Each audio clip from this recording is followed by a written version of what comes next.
Michel, bonjour.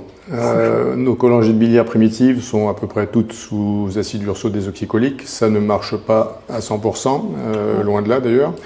Il y a des molécules qui sont en développement, d'autres qui viennent, d'autres qui repartent. Tu as vu un travail intéressant. Alors j'ai vu un travail intéressant qui est l'étude de l'efficacité de l'élafibranor sur la réponse biochimique après 52 semaines de traitement.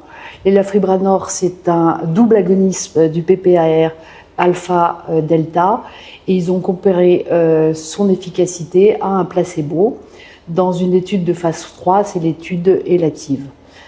C'était des malades avec une cholangite biliaire primitive et des malades traités par acide urso-désoxycholique mais qui n'avaient pas de réponse au traitement ou une intolérance à celui-là.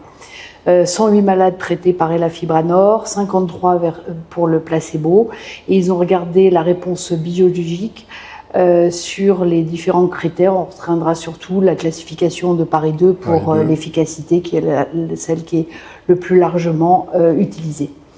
La classification de Paris 2, c'est les phosphatases alcalines inférieures ou égales à 1,5, les azates inférieures ou égales à 1,5 et la normalisation de la bilirubine.